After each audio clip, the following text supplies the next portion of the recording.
Welcome to Mixtapes and Mopeds, the podcast where lifelong friends Red, Wheels, and Panda take you back to the golden era of the 80s and 90s. All right, welcome to the Mixtapes and Mopeds podcast. Hey, you can find us out there on Apple, Spotify, YouTube, and download our podcast, our video to watch us. This week's headlines. This week we had the Masters tournament with Scotty Scheffler taking the Masters tournament, his second one. Also, Caitlin Clark. We talk a lot about her. Man, that is pretty awesome with number one in the WNBA. The other big news week, we had the solar eclipse covering over 30 million folks. Old Red, would you have it up there? You had 99% coverage up in Ohio? That was unbelievable. I honestly didn't expect to be as affected by that as I was. I'm like, let's see. All right, 3:00 on Monday. I might set my schedule to it. I might not. It was awesome. I had an extended lunch. Let's just say that at O'Leary's Pub and Grub in Centerville, Ohio. And I expected to leave at 1:00, and next thing you know, it's 3:30, and that thing's coming through.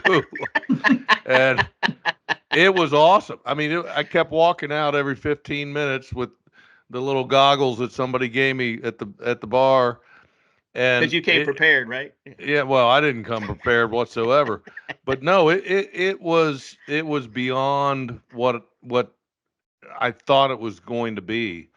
And when the full eclipse happened, I mean, the neighborhood went dark. Street lights came on like it was midnight. Animals, and the crickets. You know what's about crickets and birds and dogs were like it was surreal, and it only lasted for 5 minutes, and then the sun came back out. It is the coolest thing. We're already looking in 2026. There's another one in Iceland, Reykjavik, Iceland, and we're thinking about maybe might be a trip to Iceland to go catch a solar eclipse.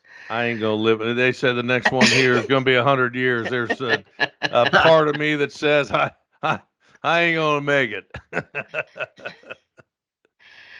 All right, the funny news this week. By the way, their record was broken in the Guinness World Book of Records. The lawnmower balancing act.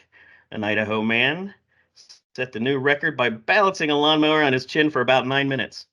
On a side note, Old Red here set a new record by leaving a beer sit for about 10 minutes at his local bar. New record set by Tyler Clark in the Guinness World. That would never happen. Dude really set a lawnmower on his chin? So, right. Can you imagine? I mean, my God, why would you do that? And why would the record books even who even comes up with that? Lastly on the news is the new luxury flight for dogs. There is an airline now called Bark that has just come up. Will fly your dog for $6,000 for each way, have his own little private seat, little private person take care of the dog as it goes from point A to point B. $6,000? $6,000. Wow. $6,000. I remember I had my dog. I flew him up to Ohio, going to my parents. I can't remember. I had to be up there. And they load the dogs, and they're right underneath first class. And I look out, and I see the guys in there. They're messing with my dog. Not in a bad way, in a good way. Well, then when they close everything up, my dog just starts barking like nobody's business. And we're sitting up in first class, and the whole plane's going, the hell's that dog? And my dog just barking as loud as could be. You just thought it was right there sitting with you in first class. But anyway, it's pretty funny. And that was when they only charged like $50. You know, now it's like $250 round trip for your dog. Same as golf clubs. Yeah. Golf clubs used to be like luggage. Throw them on there. Now it's like $250. Right. Shipsticks. Unbelievably expensive. Shipsticks. Sponsor us. All right, we have 3 good segments we're going to be talking about today. We are going to be kicking it off here with Andy. We're going to be talking about the best and worst sporting events, and then we're going to go through and go with Red here. The Red Rockers going to be covering our 30 years ago story of where were you and OJ and the white Bronco was driving away. And then we've got the segment called Niner, the best of Niners. one we call the Dirty Niners. And so we're going to go through, and the three of us are going to give our best sitcom from the 80s and rank them through. So with that, Andy, we're going to go kick it off with you. If you go ahead and let's talk about the best and worst sporting events. Take it away, Well, Panda. yeah, to be clear, it's not the actual best and worst sporting event. It's the best and worst sporting event you've ever attended. And usually it's going to have some emotional reason, I'm imagining. At least for me, it does. So I'll kick it off first and start with the best sporting event I ever attended. But before I pick my best, my runner-up, and I'm sorry, Barb, but my runner-up is the 2014 Sugar Bowl, where Zeke Elliott ran 85 yards through the heart of the South to defeat Alabama in the Sugar Bowl, and obviously went on to win the following week against Oregon. That's my runner-up. My best event that I ever personally attended, and by the way, the Wheelers were at that as well, so it was kind of a joint visit for that particular game. But my winner for best is got to be the 1997 Rose Bowl. I was living in San Diego. My girlfriend at the time, who's now my wife, bought Hi, Jill. tickets. Yeah, Jill got tickets through her sister who worked at the UCLA athletic department, which is I think controls the Rose Bowl. Anyway, I think we got tickets for like $200 a pop, which at the time was like an astronomical amount of money. It'd be a bargain today. But I don't know. You guys remember that game? That was Jake the Snake Plumber. Jake the Snake. You can rip the heart out. What Jake the Brett Snake. Musburger say?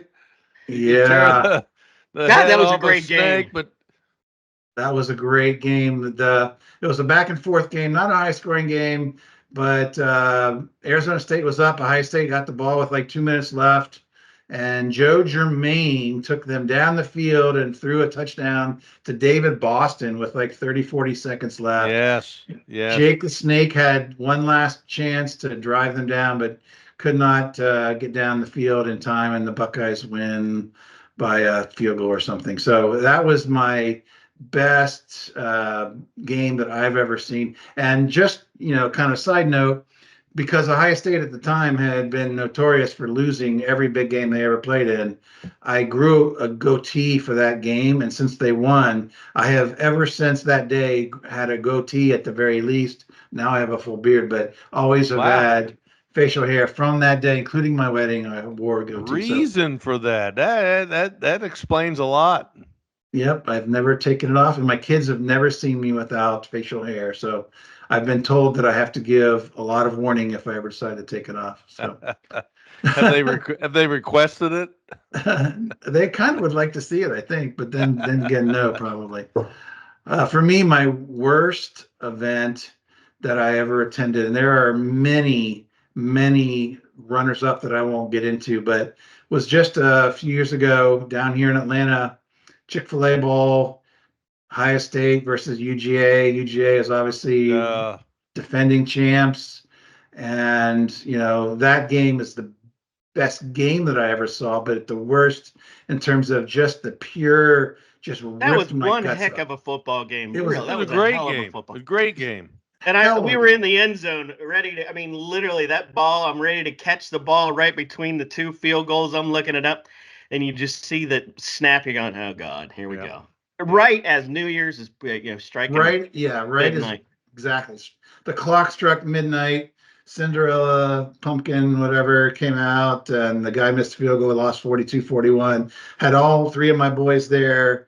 Connor, of course, is a UGA grad, so he wasn't unhappy, but me and my two youngest boys, we were devastated. But again, great game, but just from a worst perspective in terms of if they win that game, they're going to kill TCU the next week, just like Georgia did. So that was the natty right there. So very devastating. So the natty that got away. The natty that got away. Yeah. Hey, and with our quarterback, we had the best probably the best quarterback of the NFL right now. Next to Mahomes. CJ Stroud was special, and he's the real deal. And what a good kid too. Yeah. Just everything about him shines good. Yeah. All right. So that's my best and worst. So who wants to go next? Red, you're up. All right. I'll jump in. My best is easily, and it's not even that it's the most remarkable moment in sports, but it was for me personally a moment with my mom. It was May 2009. My mom was a huge LeBron James fan, and don't ask me why. I'm not. I mean, I respect LeBron for what he is to the to the greater game, and he might be the greatest player of all time in the NBA. He might be, but I'm not an NBA guy. My mom, for some reason, because loved his, she followed him from high school. I mean, we went and watched him play at the Schottenstein Center. We was 18 years old, Akron Baines, St. Vincent.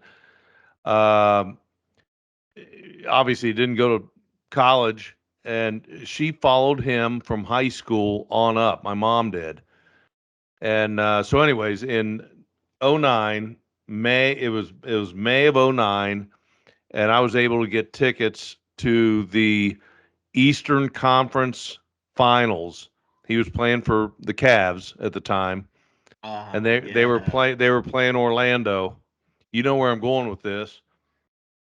It was game 2 of the Eastern Conference Finals. The Cavs had home court advantage, but they were the 1 seed. The Magic, Orlando Magic was a 3 seed, and Orlando had already picked off the Cavs game 1, and so game 2 was it's a must win. You can't go down 0-2 on your home floor in the Eastern Conference Finals.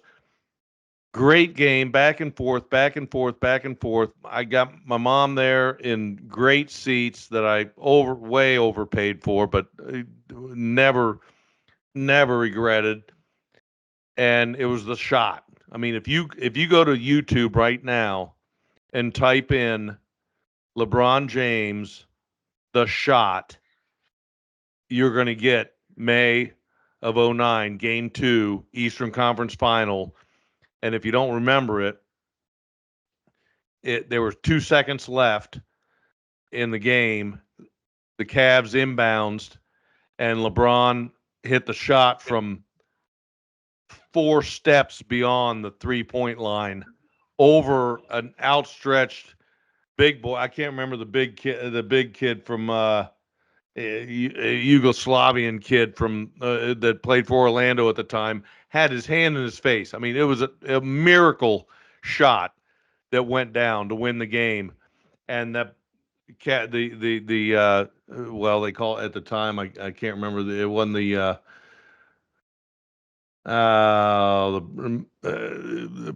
wherever the Cavs played at the time. I'm Richfield drawing a Coliseum. blank. No. It would have been the milk the I'm drawing a blank. Cut. I'm just putting a little reference. Cut. We're gonna put this back in. Anyways, unbelievable moment. And when it went down, I mean, that place celebrated. So it was 1-1 at the time. We lost the series, and the Magic went on to the finals against the Lakers. But at the time, I've never been in a more excitable sporting venue, especially with my mom, who wanted to be there. I would have never been there if it weren't for my mom. She wanted to see LeBron play, and I'm like, we're going to go up and see the game 2 Eastern Conference Finals. I got tickets from a buddy of mine, and it was just a surreal moment. That the fans stood around for 2 hours after the game. It was like New Year's Eve, still celebrating. There was confetti in the air, and I mean, it lasted forever. And I just wish, I mean, this was '09. I just wish I had a smartphone at the time and I had more pictures and videos of it. I do actually have a couple pictures, but it was from a flip phone. Not great. A flip phone that took pictures? Yeah, Really? well, yeah. We got a couple of those still left. Pictures. That was Do you far still and have away one, by the way? I don't. I hope I don't. You sure? Sure. Hello, Verizon. my word. That's far and away, not only my greatest sporting live event I've ever been to, but my one of my best memories with my mom, dearly departed. But hell, the worst is any Steeler game that me and my brothers go to on and lose on a set. Every year I scoop up my brothers in Columbus on my way to Pittsburgh for a Steeler game, and if we lose, that's always the worst one, especially against the Ravens. Goddamn Ravens. Yeah. But that's not specific. But Weasel, how about you, Bub? Yeah, there you go. You know, when Andy came across this, the best and the worst, man, I was writing down, I was going through just history of all the things. You just like you said, you could go pick out that first baseball game. My dad took me to see a doubleheader of the Pirates and the Reds. You just, like 6, 7, 8 years old, whatever that age was. And at that particular time, that game, there was a fight that broke out in the middle of the game. They had 9 players ejected. And they were going at it. It was just awesome. It ended with Willie Stargell walking out in the middle of the field, put his arms up, swear to God, all the fighting stopped. Everybody went back to their places, Pops. and they resumed playing. Yeah, Pops, man, that was just awesome. So you could go there. I thought about that, and then I thought about those my dad and I, and then another one was the first golf tournament at the Memorial, which we have coming up, and my dad and I going to see and watching, just following Jack Nicklaus to that course. I mean, just freaking awesome. And you could go there. But then you go think about that playoff run of 1991. We weren't at the game, but Andy, you and I were huddled up in the basement. $3 cafe. Well, that was 92. 91. Okay. 91. We were watching in the basement of the apartment complex we were living in. And that Sid Bream slide into home plate, never forget that, man. It's just, was that 91? Yeah, it was 91, right? I 91, yeah. Tyler and I, we did not watch it in the basement. We watched it at $3 because what I thought. I was doing wheelbarrows with Tyler on no kidding Peachtree Road outside of $3. Hammered. And you were not sober. And neither was I, but everybody wheelbarrow. We were doing wheelbarrows, and that bar erupted like it was the end of the world, like Armageddon. Freaking that was actually awesome. I can't believe you weren't there. No, I was in the basement watching. I thought I was with you. I must have been with Greg Bell. Yeah, watching in the basement. G Bell. For some reason. Yeah, hi, G Bell. Come join our chat. And then you go through that whole 14-year domination of the Braves, and I had a memory in there. I was at Game 6 when we won the World Series, and right before the home run was hit, the foul ball was hit 10 feet away from me. Little kid about 10 years old. I'm like going back ready to get, and I see the kid with the glove. And I can't go. Knock the kid out. And in that run, one of the other best memories I ever had.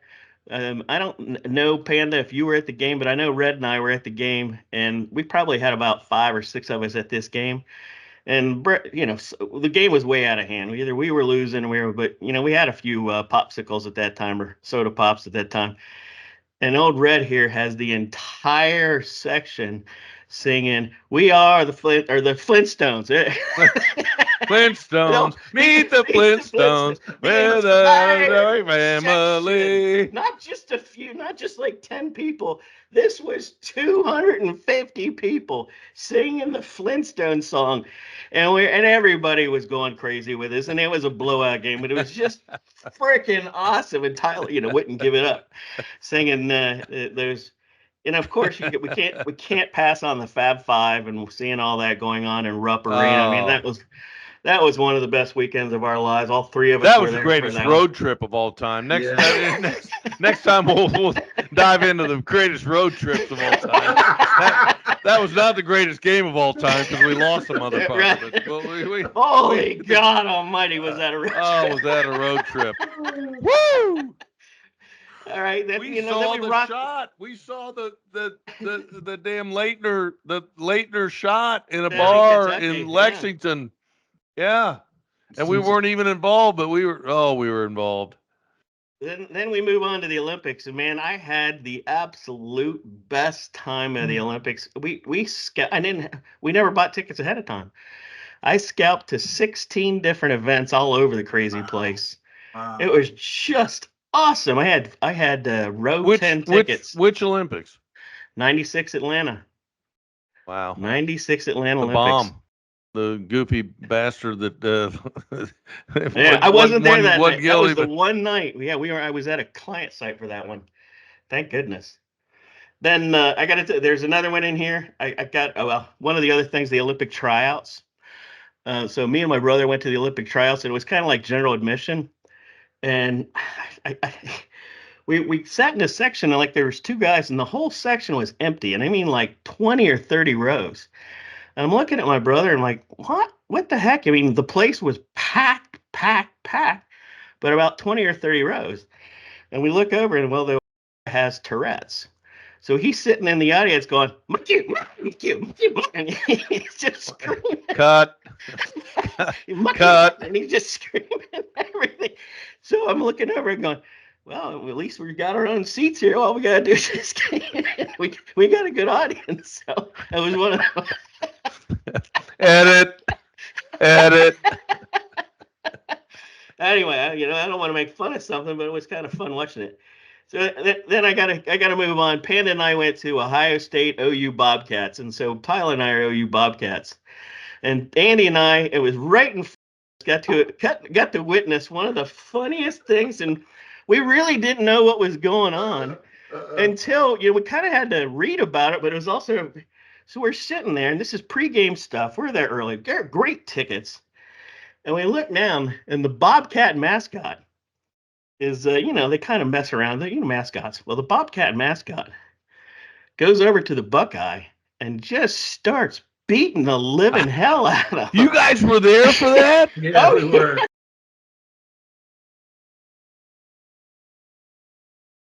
Yeah. Just starts beating the hell out of him, and we're That's looking one going. Of the funniest That's one of the funniest videos on YouTube that I can watch that all day long, and we couldn't. We were like, was he playing? And you're like, no, they're pulling him off of there. And so, yeah, we read it in the paper. Like, and the Bobcat wasn't even a student in high. He just dreamed this up that he wanted to go beat up the Buckeye and figured out how to get into that suit.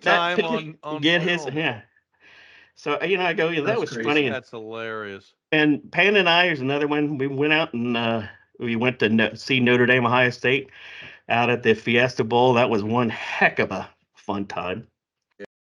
One that Panda doesn't want to remember. So I had the 2003 party for the national championship game, and had the party at the house for the Buckeyes against Miami, and which was one hell of a game. Well, old Wheels here dipped into the beer a little bit too early. A little bit early. A little bit early. Wait, what? I was watching the game, but not really watching the game. But poor Panda here got stuck by Chatty Cathy next to him, and we all want to watch the game, and I'm pretty sure that's the last game I've seen Panda out in the middle of a crowd because he wants to see the game than having somebody chat your ear off watching, especially a national championship game. Yeah. That after that game, I tend to watch the big games by myself in my own house. Yes. But I will go to where Panda said originally. The best game really I hold back to was when both families, the Wheels family and the Panda family, went to New Orleans for the weekend and spent some time. New Orleans is a fun place anyway. But pregame, we end up at the Marriott to have a cocktail. Mm-hmm. And we're all sitting in the Marriott area, and it's where the Buckeyes are staying. And we are literally sitting right next to Urban Meyer's wife. What's her name? Shelley. Yeah. Right next to her. And all kinds of old Buckeyes. And then we see the Buckeyes marching down to get ready to go to the game. That pregame was the best. And then what? Steve, I don't know, we've got it on video, but Casey is, my Buckeye fanatic son. And so Joey Bosa was on that team, but Nick Bosa was a high school student. And when the players came through there, Nick Bosa and his dad were right in front of us. And Casey's like filming him, whatever. And nobody knew who Nick Bosa was. He was like 17 years old. No And kidding. he was there. And now look what, obviously I think one of the best defensive players in the NFL. Wow. Yeah. Wow. It was just the pregame stuff was just as good. It was just the most awesome moment. And at the same time, that game was one of the worst times because they had two things. First off, my wife's an Alabama fan, and Ohio State beat Alabama, so that was not fun for me for that part. But I had a Bama fan. I had a Bama fan sitting behind us that was the most obnoxious, vile individual, and just awful. And I wanted to kick his ass so bad. I'm there with my two little kids. It was awful. And went down to a cop, said, "Hey, you got to take this guy out of here." Pulled him down, and he had a military ID. He wouldn't arrest him, and continued the entire game. Just F you, F this. And I really just wanted to lay into him, but I just did not want to do it with my kids right there. No. But this game was still awesome. It was. But it was, one of those experiences where you go, boy, I'd love to have that back where I could go take that guy and kick his ass. Anyway, that's my best and worst. There we go. All right. Well done, We're going to boys. go move on. We got a 30-year anniversary. I think it was last week. Also, the passing of OJ. But Tyler, take it away. Holy crap. I couldn't believe it'd been 30 years since that white Bronco chase. Where were you guys? I mean, I was in a bar. Shock. It was April, May. No, it was June. It was June 94. And the reason it was 2 months after what we talked about last week, Cobain. Cobain was April 94. So 2 months later, it was it was June 94 when the OJ saga opened. It was a Friday night. I'm at South Austin Grill in Northern Virginia, Washington, D.C. Lived out there where our good friend, I won't name him, lives now. Hi, Dave. And sitting at the bar, and all of a sudden, every news network cuts in to the white Bronco chase, and I'm like, what are we watching here? What is this? It was so surreal. It was so Hollywood. It was so.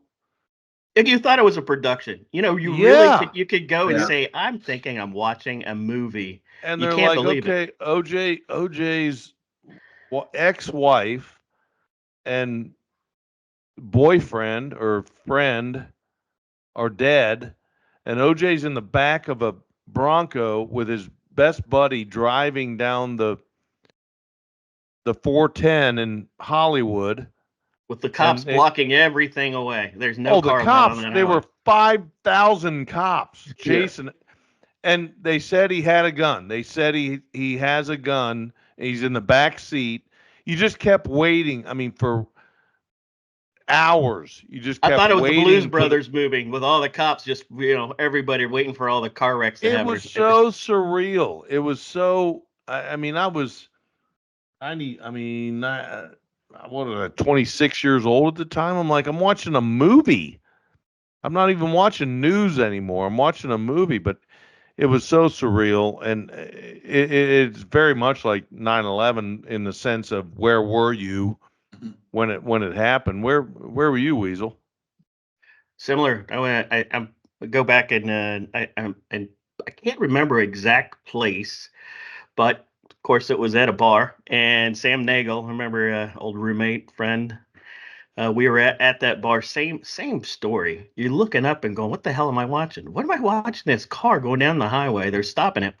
And at that time, then you form the opinion, he's dead guilty, right? Everybody. And he's going to kill himself, right? And he's going to kill himself. That's what we expected. Yeah. a shotgun blast is going to go off and he's going to kill himself. That's how it's Right. going to end. Yeah. And that's what we were waiting to see on national TV. Not that we were cheering for that by any stretch of the means, but that's what you expected. And the whole entire place is watching. It's not Yeah. like nothing's going on. It's like your solar eclipse. Everything went dark for a moment, and you're just glued to watching that thing happen. Yeah, the Reds game or the Braves game could have been on, and nobody was Wouldn't have watching mattered. that. Nobody's watching No. that. That's right. Yeah, Panda, I don't. Yeah, I don't have an interesting story. I think I just got out of grad school, and I was actually in the process of moving to Atlanta to live with Steve and Sam at their place down in the ATL. So I think I was back in Ohio, kind of getting all my stuff together.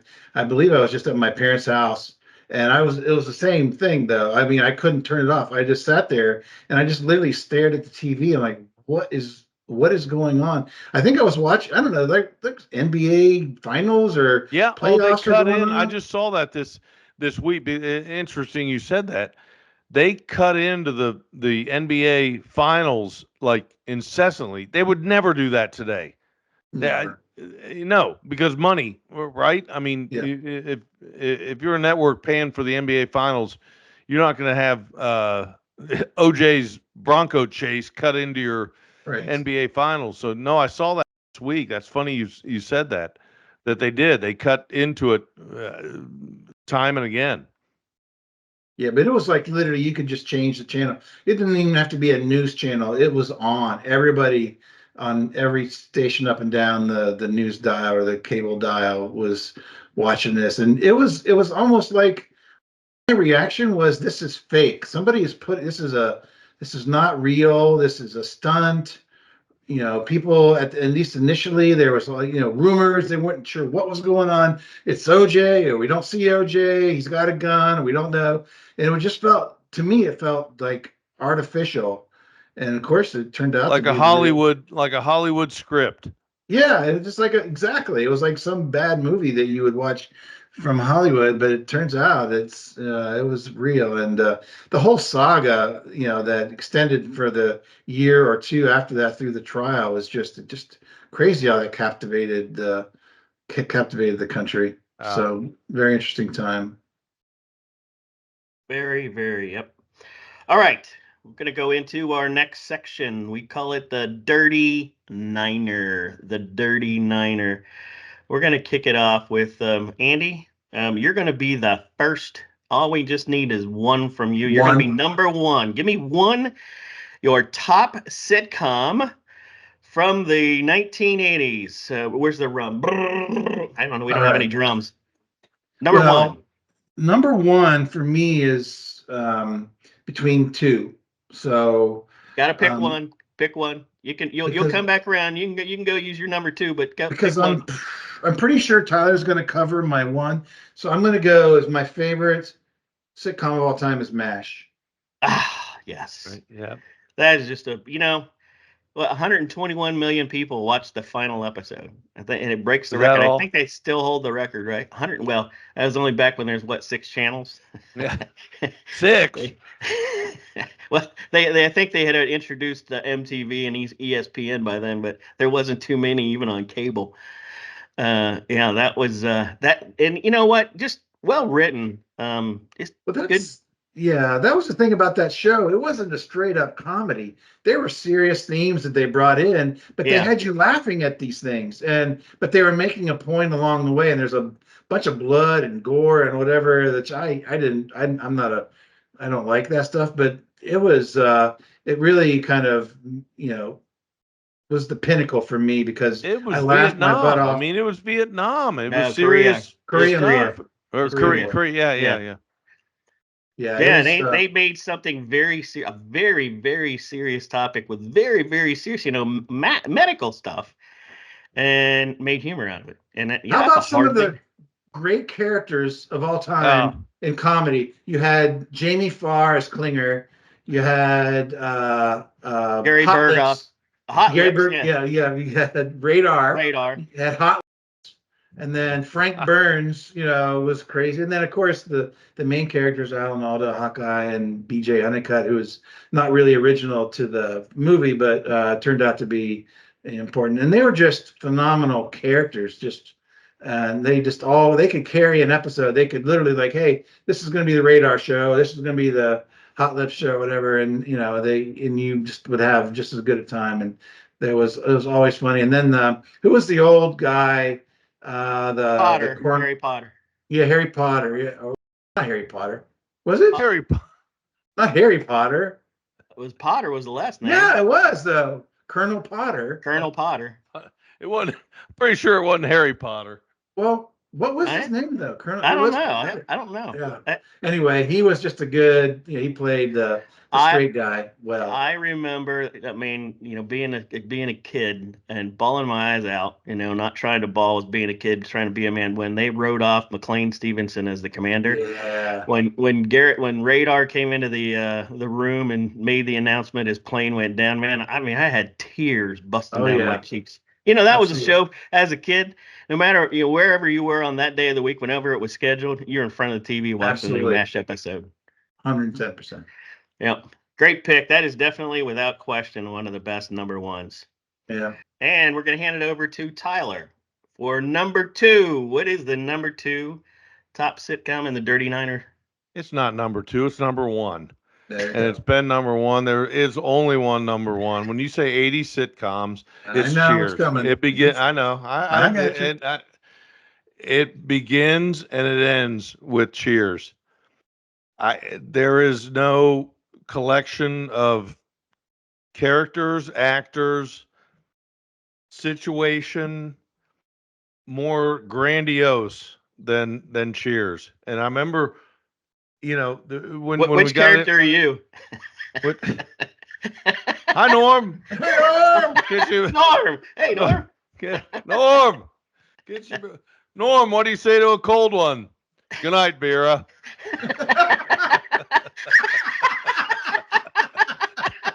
Oh, we could do the Norm all day. Oh. Norm, how we doing? It's a dog-eat-dog world, Sammy, and I'm wearing milk bone underwear.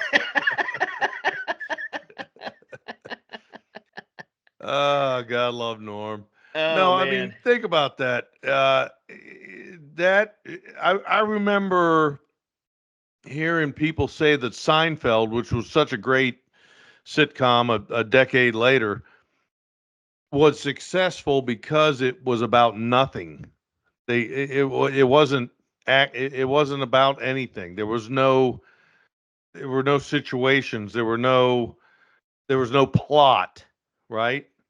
Well, that was Cheers. I mean, Cheers was people sitting around a bar, talking about the same stuff I talk about down the street every day with bartenders and with colleagues and with, pretty people, ugly people.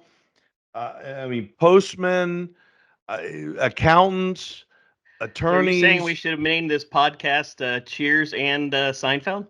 See, we're talking about nothing. We're going somewhere. Okay, there we go. I just loved. Even as a kid, I could relate. To Cheers because they were those characters were they were adorable, and they were funny. And whether it was the early episodes with Coach and Diane, Coach was awesome.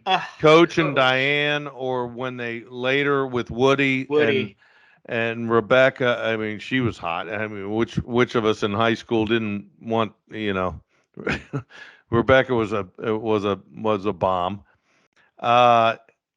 Fun, just good, and it was clean. They didn't have to be pervasive. They didn't have to be nasty, or not that anything was back in that day, but it was funny. It was just pure funny with no agenda. I loved it. There was no agenda. No drama, agenda. No plot.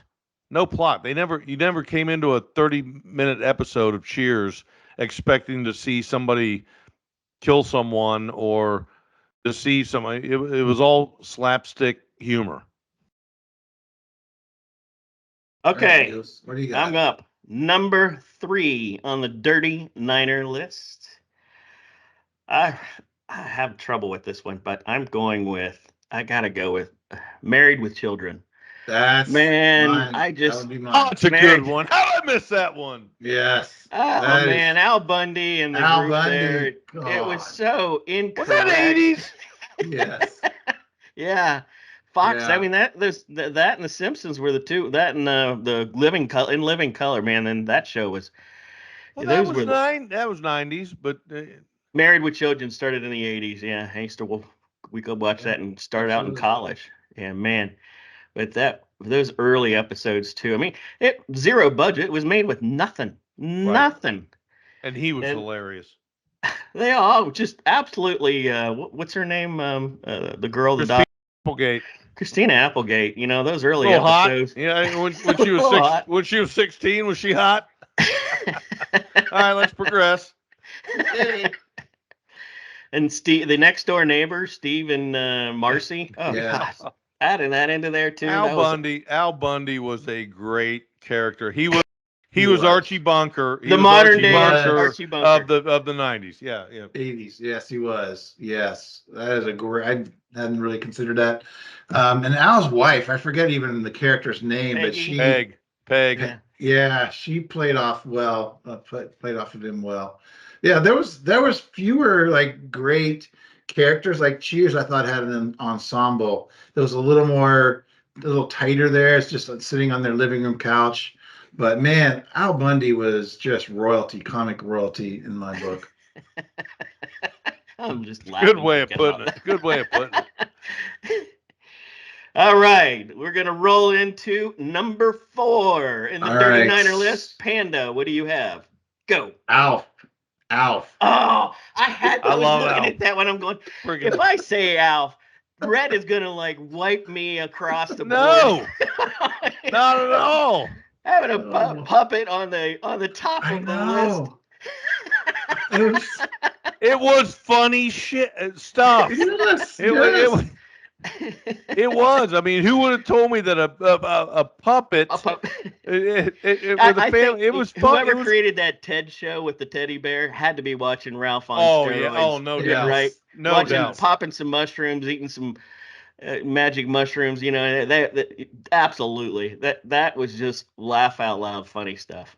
Alf was good. I mean, it was simple. It was Yep. family. It was wholesome. It was funny. It was.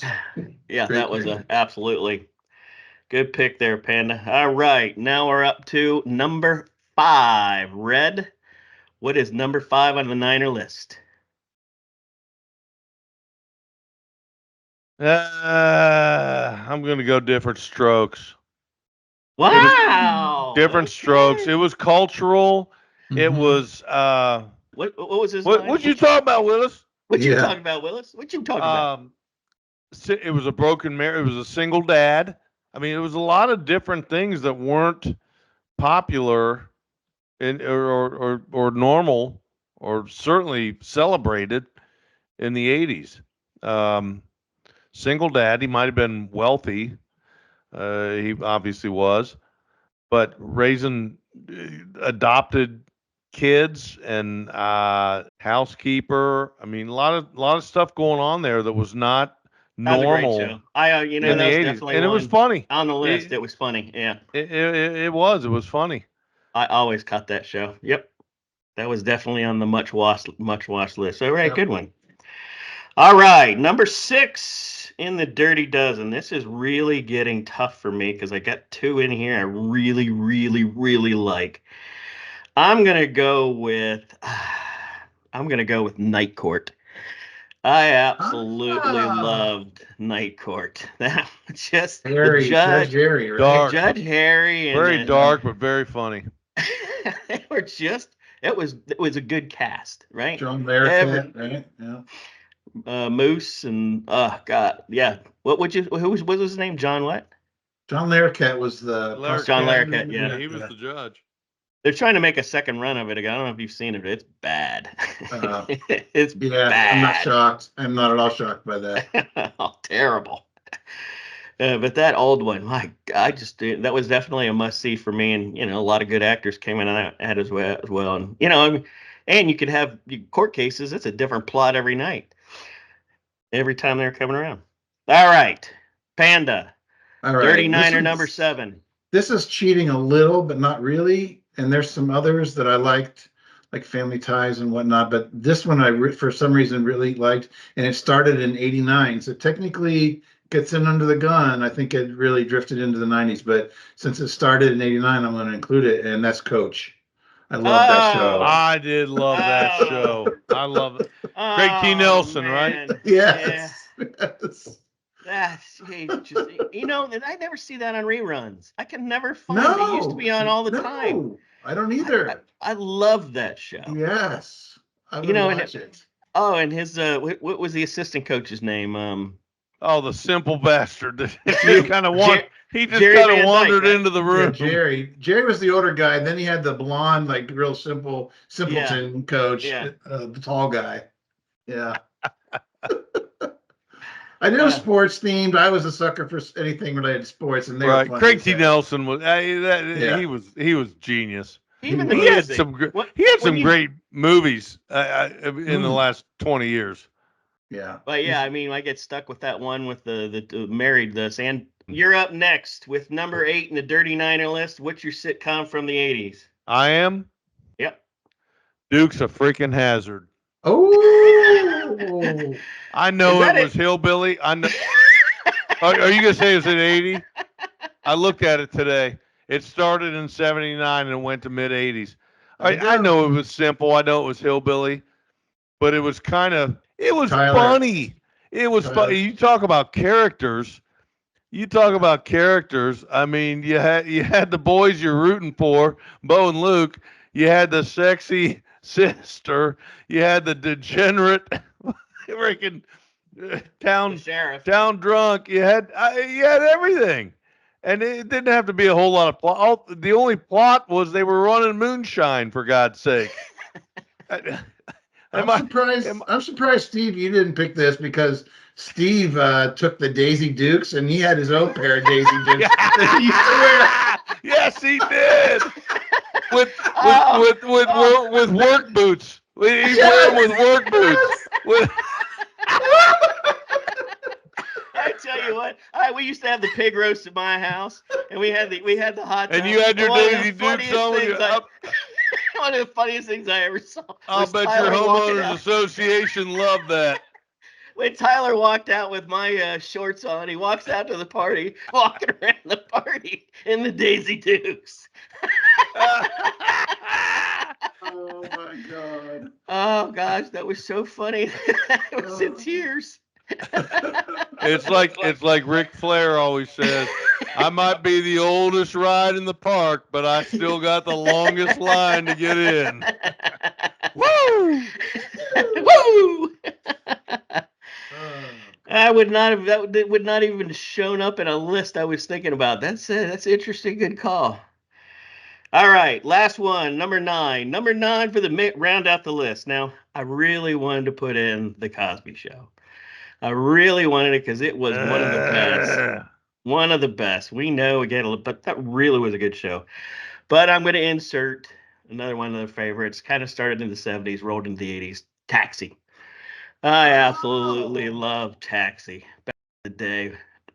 Who was it? Was that Joe Regan? No, Danny DeVito. I mean, was that 80? Was that 80? Yeah, it probably rolled up into the 80s. But they rolled into the 80s. So we did Danny DeVito. Who was the? It wasn't Judd Hirsch. Judd Hirsch. Yeah, the guy on the Man on the Moon. What was the weird? Andy Kaufman. Andy Kaufman. Yeah. That goes for the Dirty Niner. We've named all the top 9. Good job, boys. That was great stuff. Fantastic week. We're going to be looking for next week's shows. So a little brief glimpse. Our Dirty Niner next week's going to be the best pizza place across the country. So we're going to pick out our best I like pizza that. across the that's going to be fun. We're going to be picking our best pizza across the country. So you're saying you guys like pizza? Panda, do you like pizza? I think we've shared more than one pizza pie together. Yes. Sneak peek, mellow mushroom. Anyways, can we get a sponsor? Can we get a sponsor on that? Hey Tyler, what was your idea for next week? The soundtracks. So thanks everybody. Remember to find us on Spotify, find us on Apple Podcast, and especially you want to see our beautiful, pretty faces. You want to catch us on YouTube, and you can see us live on YouTube. Thanks all. Episode 3 in the books. Thanks, boys. Good job. Dun, dun, dun, dun, dun, dun, dun, dun, dun.